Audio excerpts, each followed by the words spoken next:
तो देखो, last class में हमने लिक्विडेटर का फाइनल स्टेटमेंट देख लिया था। भाई लिक्विडेटर कौन होता है? एक ऐसा पर्सन जिसे कोर्ट अपॉइंट करती है to complete the process of liquidation. Statement बिल्कुल सिंपल है। रिसिप्ट साइड के अंदर रियलाइज फ्रॉम एसेट्स माइनस जितनी भी सिक्योर्ड, मतलब जिसके पास आपने एसेट गिरवी रखी हुई है वो लाइबिलिटीज लेस हो जाएगी, प्रोसीड फ्रॉम शेयर होल्डर आ जाएगा, दैट्स इट। पेमेंट सबसे पहले आएगा लीगल एक्सपेंसेस, फिर लिक्विडेटर का रेम्युनरेशन। अब लिक्विडेटर का रेम्युनरेशन हमेशा जैसा क्वेश्चन में कहा जाए वैसे देना है, ठीक है। आइए, लिक्विडेशन एक्सपेंसेस, प्रेफरेंशियल क्रेडिटर्स। देखो सबसे पहले पेमेंट होगा लीगल एक्सपेंसेस का, फिर भी पैसा बचता है तो लिक्विडेटर के रेम्युनरेशन का, फिर भी पैसा बचता है तो लिक्विडेशन के एक्सपेंसेस का, फिर भी पैसा बचता है तो प्रेफरेंशियल क्रेडिटर्स। तो प्रेफरेंशियल क्रेडिटर्स कौन कौन होते हैं?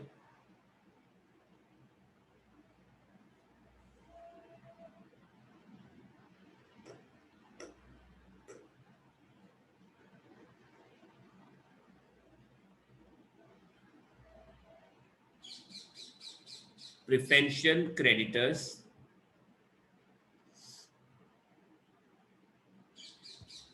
अब प्रेफरेंशियल क्रेडिटर्स कौन कौन होंगे? तो देखो, सबसे पहले first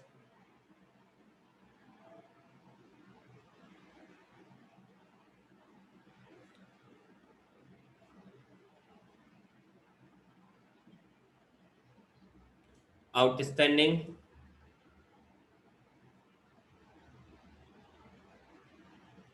salary and wages for last 4 months।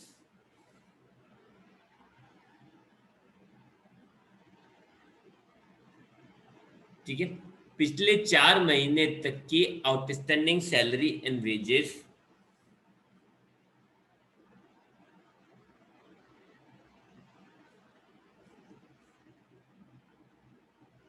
Workers होने चाहिए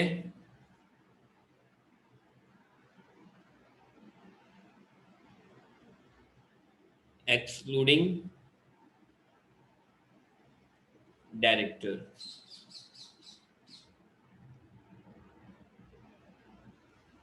डायरेक्टर को छोड़ के बाकी कोई भी, डायरेक्टर को छोड़कर बाकी कोई भी एक्स वाई जेड अगर कोई वर्कर है तो उसकी पिछले 4 महीने तक की आउटस्टैंडिंग सैलरी, ठीक है।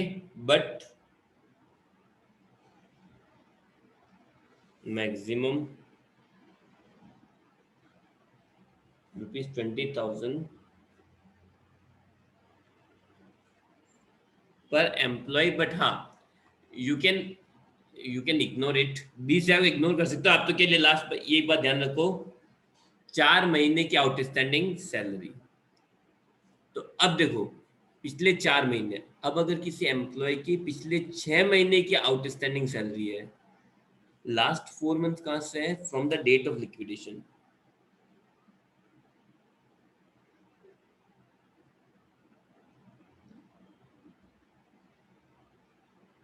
फ्रॉम डेट ऑफ लिक्विडेशन, वहां से 4 महीने है। तो outstanding salary and wages for last 4 months from the date of liquidation. अब सोचो, आपको दे रखा है कोई वर्कर है जिसकी 6 महीने की आउटस्टैंडिंग सैलरी है। कितने महीने की सैलरी आउटस्टैंडिंग है? 6 महीने की। तो 4 के लिए तो माना जाएगा प्रेफरेंशियल, और 2 के लिए माना जाएगा अनसिक्योर्ड। आई बात समझ? मतलब 4 महीने तक ही प्रेफरेंशियल माना जाएगा, अगर 4 से ज्यादा है तो वो एक्सेस मंथ्स के लिए वो अनसिक्योर्ड माना जाएगा, ठीक है। फिर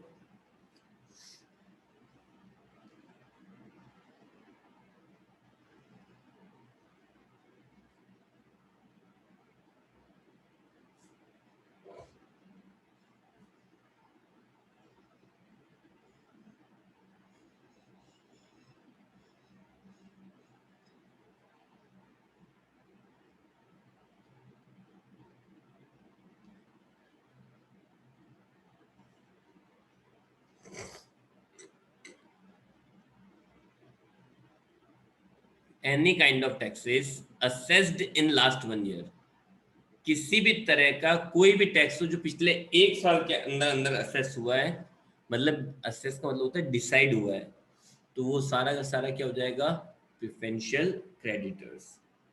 वो सारा का सारा क्या हो जाएगा, प्रिफरेंशियल क्रेडिटर्स। इसके बाद में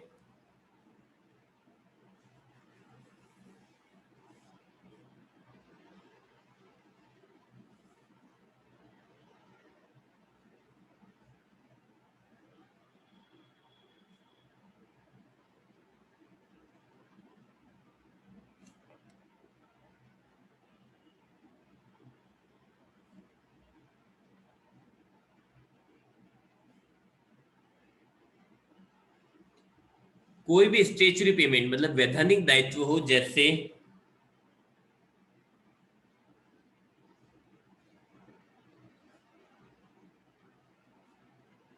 प्रोविडेंट फंड,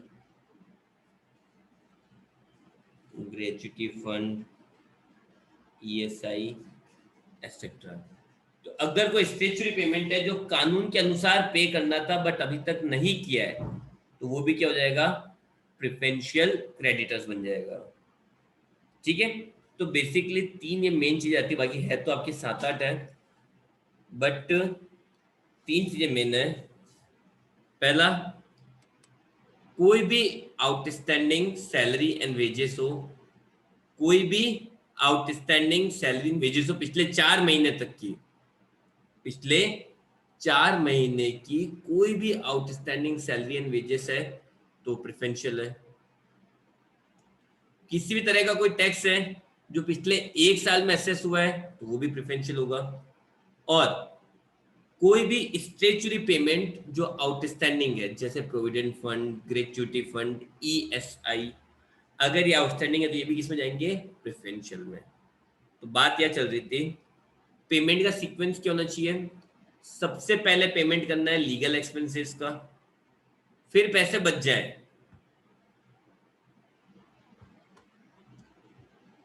फिर पैसे बच जाए तो लिक्विडेटर रेम्युनरेशन का, फिर भी पैसे बच जाए तो लिक्विडेशन के एक्सपेंसेस का, फिर भी पैसे बच जाए तो प्रेफरेंशियल क्रेडिटर्स, फिर भी पैसे बचे हैं तो डिबेंचर होल्डर्स विथ जो भी उनका आउटस्टैंडिंग इंटरेस्ट है, उसके बाद में पेमेंट होगा अनसिक्योर्ड लाइबिलिटीज का, और फाइनली उसके बाद आ जाता है preferential capital and equity share capital.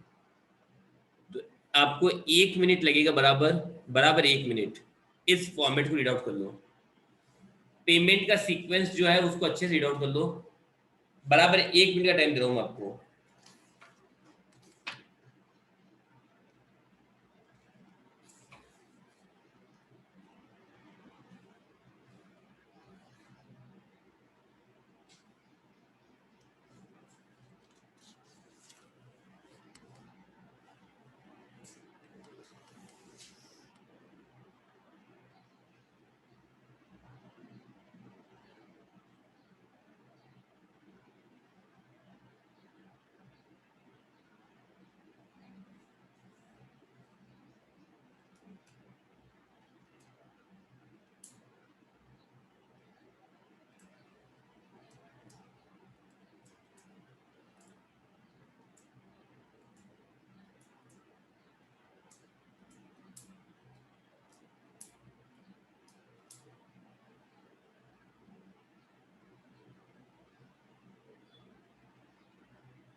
चलिए,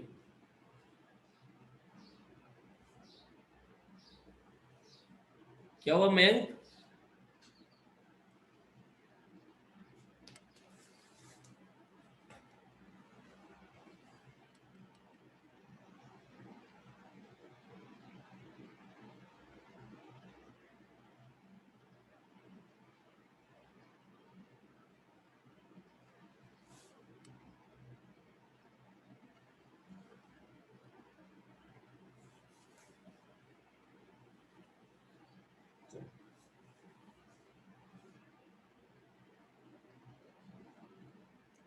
question number 6,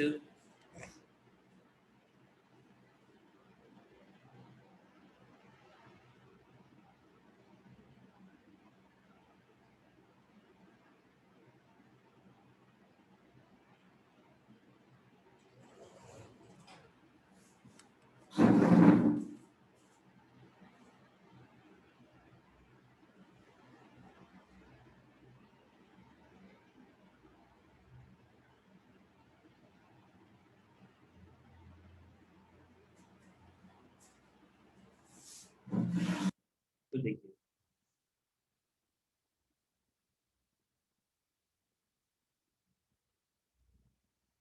the following particulars relate to a limited company which has gone into voluntary winding up. You are required to prepare the liquidator's final statement of account allowing for his remuneration. अब देखो remuneration कितना है? Remuneration कितना है? 2% on amount realized. जो भी amount realized हुई है उस पर 2% and 2% on amount distributed to unsecured creditors including preferential creditors.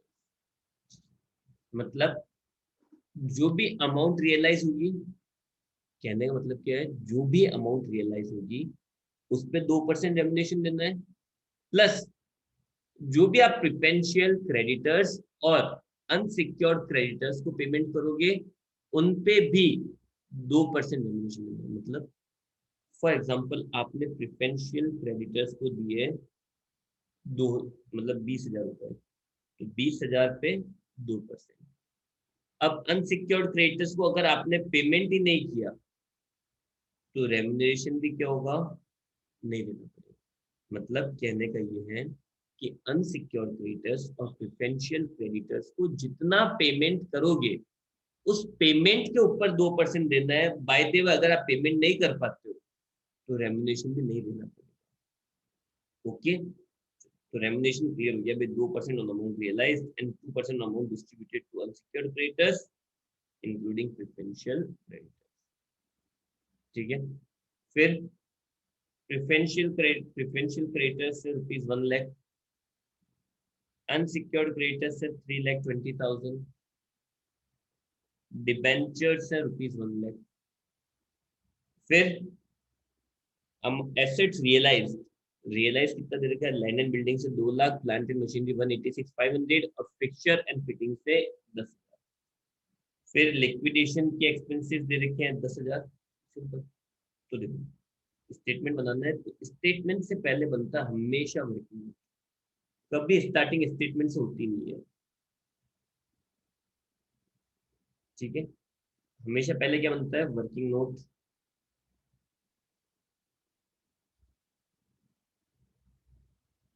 Working note कैसे बनता है, सबसे पहले निकाल लो टोटल अमाउंट रियलाइज।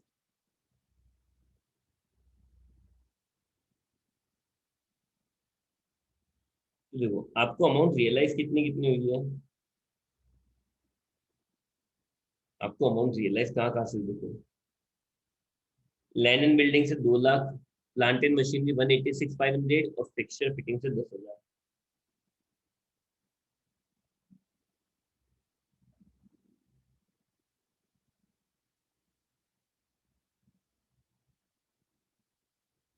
आप लोगों के क्वेश्चन होगा, आप सेम ही है, आप लोगों के फोर्थ या फिफ्थ क्वेश्चन होगा।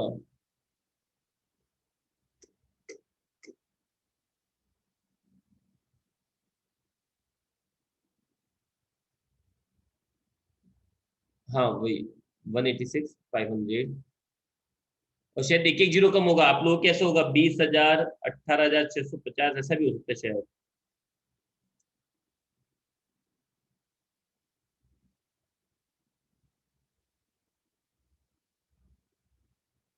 2,00,000 प्लस 186,500 प्लस 10,000, तो टोटल आपको रियलाइज कितना हुआ है,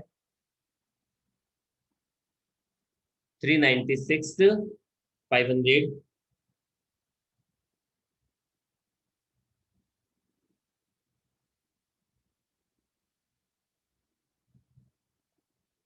ये हो गई रियलाइज अमाउंट। तो वर्किंग नोट कैसा होता है, सबसे पहले आती है रियलाइज अमाउंट, सबसे पहले क्या आती है रियलाइज अमाउंट। तो जितनी अमाउंट रियलाइज हुई वो सारी लिख दो, जहां जहां से जैसे जैसे रियलाइज हुई है सारी लिख दो। अब पेमेंट करना है, तो पेमेंट का प्रॉपर सीक्वेंस होता है, तो पेमेंट को प्रॉपर सीक्वेंस में रखेंगे। सबसे पहले क्या आता है लीगल, फिर लिक्विडेटर रेमुनेशन, फिर लिक्विडेशन एक्सपेंसेस, फिर प्रिफरेंशियल क्रेडिटर्स, फिर डिबेंचर विद इंटरेस्ट, फिर अनसिक्योर्ड प्रेफरेंस शेयर और इक्विटी शेयर। सबसे पहले आते हैं लीगल एक्सपेंसेस। पूरा क्वेश्चन मैंने पढ़ा था, कहीं भी लीगल एक्सपेंसेस जैसी चीज नहीं थी, पूरे क्वेश्चन में कहीं भी लीगल एक्सपेंसेस जैसी चीज नहीं थी। फिर क्या आता है रेमुनरेशन, तो जो रेमुनरेशन अभी दे सकते हो तो वही दोगे ना। रियलाइज्ड अमाउंट पे 2% देना है, तो आपको पता है कि आपकी अमाउंट रियलाइज कितनी हुई है 396,500। चलो फटाफट से मैं क्या कर सकता हूँ, यहाँ पे मेरे पास ऑप्शन क्या है, रियलाइज अमाउंट है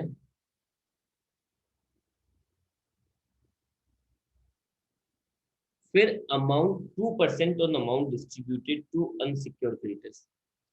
अब मुझे ये बताओ, आपने इस क्वेश्चन में अभी तक अनसिक्योर्ड क्रेडिटर्स में कितना पेमेंट करा है, पेमेंट अनसिक्योर्ड क्रेडिटर्स 3,20,000 तो मुझे भी दिख रहा है, पर अमाउंट कितनी डिस्ट्रीब्यूट की है पता है क्या आपको, अनसिक्योर्ड क्रेडिटर्स को कितना पैसा दिया है, पे कितना करा वो बताओ मेरे को अभी at present. Do you do you know this के हमने अनसिक्योर्ड क्रेडिटर्स को कितना पैसा दिया है।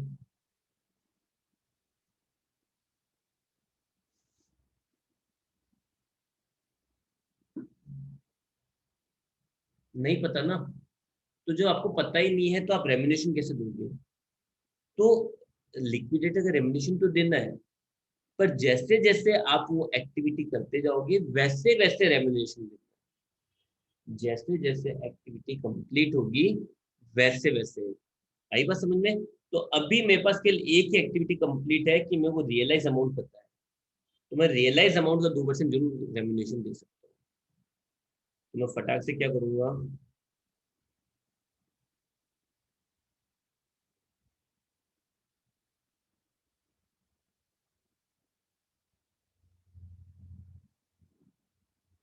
लिक्विडेटर का रेमुनेशन कितना, हाउ मच, तो 396,500 का 2%,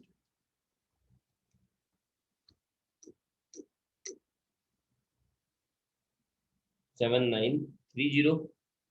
पैसे बचे कितना आपके पास में, 388,5, थैंक यू स्मिता, 388,570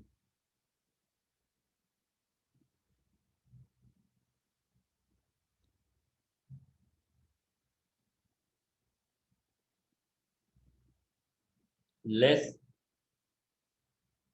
लेस। अब किसका नंबर आएगा, लिक्विडेशन के एक्सपेंसेस। तो लिक्विडेशन के एक्सपेंसेस कितने दे रखे देखो, लिक्विडेशन एक्सपेंसेस कितने हैं 10,000, निपटाओ इनको भी।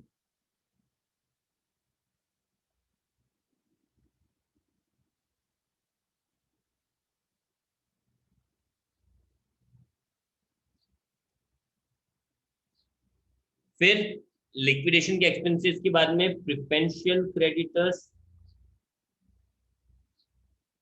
प्रिफरेंशियल क्रेडिटर्स दे रखे डायरेक्ट, आपको ढूंढने की जरूरत नहीं थी।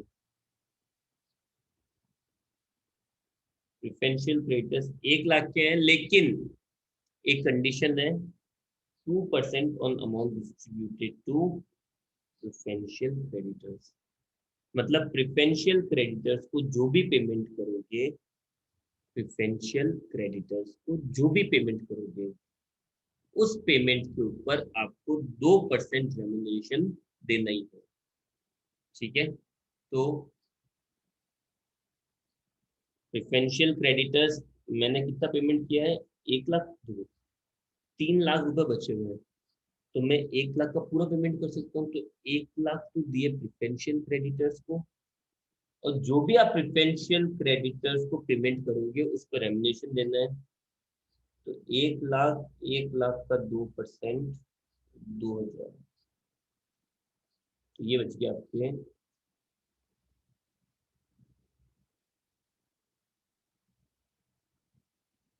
276,570। ओके, इसके बाद में लेस प्रेफरेंशियल क्रेडिटर्स के बाद में अब किसका नंबर आएगा? Debenture with interest. देखो डिबेंचर्स आपको दे रखे हैं क्वेश्चन में डायरेक्टली 1 लाख रुपए के। ठीक है, डिबेंचर कितने के हो गए? 1 लाख रुपए के। और 176,500। अब नंबर आता है अनसिक्योर्ड क्रेडिटर्स। अनसिक्योर्ड क्रेडिटर्स कितने के हैं?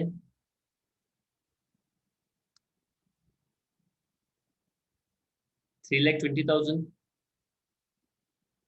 अनसिक्योर्ड क्रेडिटर्स कितने के हैं? 3,20,000। एंड एंड अनसिक्योर्ड क्रेडिटर्स को पेमेंट करने में कितना रेम्युनेशन देना है? 2%। ये मैंडेटरी है। तो अब यह देखो, यहाँ पैसे बचे कितने हैं? 176,570। अनसिक्योर्ड क्रेडिटर्स कितने के हैं? 3,20,000। मेरे पास सफिशिएंट अमाउंट है ही नहीं। तो अगर मैं ये पूरी अमाउंट अनसिक्योर्ड क्रेडिटर्स को दे देता हूँ, मैंने ये सोचा ये पूरी अमाउंट मैंने किसको दे दी? अनसिक्योर्ड क्रेडिटर्स को दे दी। तो मेरे पास लिक्विडेटर आएगा। लिक्विडेटर क्या बोलेगा? भाई मेरा 2% रेम्युनेशन का है, मेरे पास तो कुछ बचा ही नहीं, मैं कहाँ से दूँ? मैं लिक्विडेटर भागते हुआ जाएगा कि आपने, सुनो, लिक्विडेटर क्या बोलेगा? आपने मुझे कहा था कि जो भी आप अनसिक्योर्ड क्रेडिटर्स को पेमेंट करोगे, लिक्विडेटर क्या बोल रहा है कि भाई आपने मुझे कहा था कि आप जो भी अनसिक्योर्ड क्रेडिटर्स को पेमेंट करोगे उस पे 2% रेम्युनेशन दोगे। लाओ मेरा 2% रेम्युनेशन। पर आपने तो सारा पैसा अनसिक्योर्ड क्रेडिटर्स को दे दिया, रेम्युनरेशन कहाँ से लाओगे? इसलिए हम लोग यहाँ पे क्या कर सकते हैं, यहाँ पे एक अजम्पशन ले सकते हैं कि भाई यहाँ से अनसिक्योर्ड क्रेडिटर्स को पेमेंट करना है 100 रुपए। तो अगर मैं उसको 100 रुपए देता हूँ तो लिक्विडेटर का रेम्युनरेशन कितना होगा? 2%, 2 रुपए। मतलब ये अमाउंट किसके बराबर मान लेता हूँ? 102 के बराबर। तो पहले दे देते हैं रेम्युनरेशन।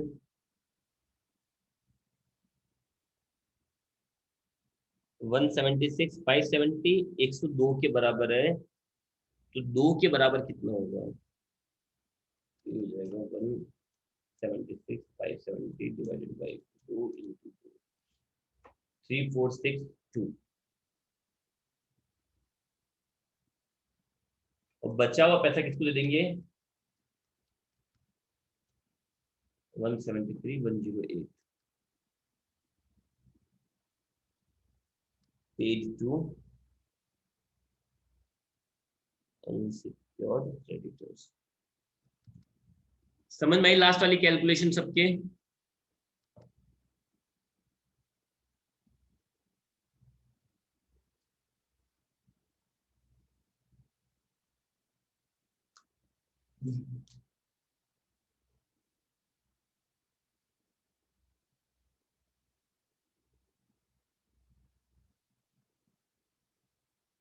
देखो मेरी बात सुनो, लास्ट में क्या बोला है?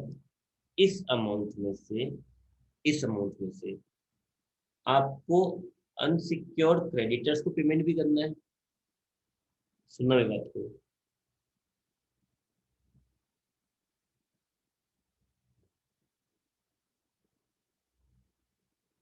इस अमाउंट में से लास्ट में ये अमाउंट बची है तो पता है आपको?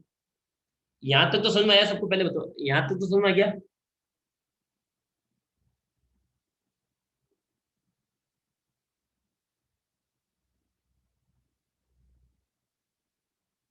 चलो अब सुनना यहाँ पे, ये जो अमाउंट है वो बेसिकली मेरे पास अब जो पेमेंट करना है वो अनसिक्योर्ड क्रेडिटर्स को करना है। बट द पॉइंट इज, मैं अनसिक्योर्ड क्रेडिटर्स को जो भी पेमेंट करूंगा उस पर 2% मुझे रेम्युनरेशन देना है क्वेश्चन की तरफ से। तो अब सोचो, अगर मैं ये पूरा अमाउंट अनसिक्योर्ड क्रेडिटर्स देता हूँ, तो मैंने पूरा 1,76,570 रुपए किसको, मैंने ये पूरा 1,76,570 रुपए अनसिक्योर्ड क्रेडिटर्स को दे दिया। मैंने पूरा एक छिहत्तर मैंने पूरा 1,76,570 रुपए अनसिक्योर्ड क्रेडिटर्स को दे दिया। ठीक है, तो अब ये बताओ मुझे, मैं 2% रेम्यूनरेशन कहाँ से लाऊंगा? क्योंकि लिक्विडेटर तो बोलेगा ना कि लाओ मेरा रेम्यूनरेशन दो। तो अगर मैं सारा पैसा अनसिक्योर्ड क्रेडिटर्स को दे देता हूँ, तो रेम्यूनरेशन के पैसे कहाँ से लाऊंगा? मुझे रेम्यूनरेशन तो देना है ना। जितना अनसिक्योर्ड क्रेडिटर्स को पेमेंट करूंगा उस पर 2% रेम्यूनरेशन देना है। तो मैंने क्या मान लिया कि भाई अनसिक्योर्ड क्रेडिटर्स को पेमेंट करा 100 का पेमेंट करा, तो उस पर रेम्यूनरेशन कितना देना पड़ेगा? 2। मतलब ये किसके बराबर आ गया? 102 के बराबर। जो अवेलेबल अमाउंट है वो किसके बराबर आ गई? 102। तो 1,76,570 रुपए किसके बराबर है? 102 के बराबर। तो उसमें से 2 के बराबर कितना होगा? वो ये हो गया। और 100 के बराबर कितना होगा? वो ये हो गया। अब अगर मैं देखता हूँ सिंपली, तो 1,73,108 का अगर 2% निकालता हूँ तो वो यही आएगा 3,462। तो मैंने अनसिक्योर्ड क्रेडिटर्स को पेमेंट भी करा और उस पेमेंट पे 2% रेम्यूनरेशन भी दे दिया। तो अवेलेबल अमाउंट जब भी लास्ट में होती है ना, लास्ट में, अगर लास्ट में अमाउंट हमारे पास सफिशियंट नहीं है तो उसको ऐसे मान लेते हैं भाई अनसिक्योर्ड 100 प्लस रेम्यूनरेशन वो 102 के बराबर मान लेते हैं। नहीं, अपने 12th में करते थे कि 5% लाभों को चार्ज करने के बाद देंगे। तो बाद में तो हम लोग क्या मानते थे कि 105 के बराबर है। तो 100 के बराबर कितना होगा? 5 के बराबर कितना होगा? आया समझ में अब तो?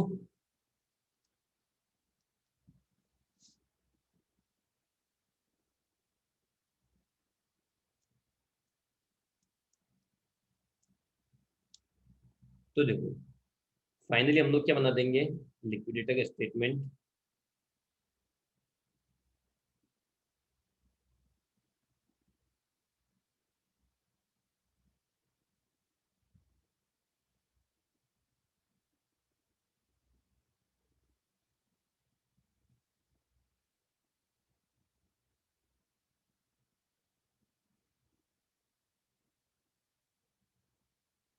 रिसिप्ट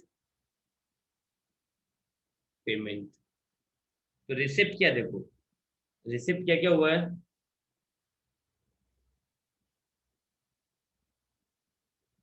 लैंड एंड बिल्डिंग्स, ये पहले पेमेंट साइड दिखती है। देखो, आपने रेम्यूनरेशन रेम्यूनरेशन कितना कितना दिया देखो। एक तो रेम्यूनरेशन दिया यहाँ पे 7,930 का, और एक रेम्यूनरेशन दिया यहाँ पे 3,462 का। तो रेम्यूनरेशन दोनों ऐड होके एक साथ लिखेंगे 7,930 प्लस 3,462। फिर सेकंड पे लिक्विडेशन के एक्सपेंसेस, फिर प्रिफरेंशियल क्रेडिटर्स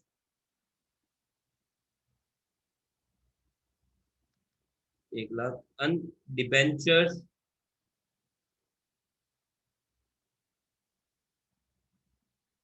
10,000 सही तो है। अच्छा 2,000 और है, हाँ। वो 2,000 अपन उसको दिए थे जो भी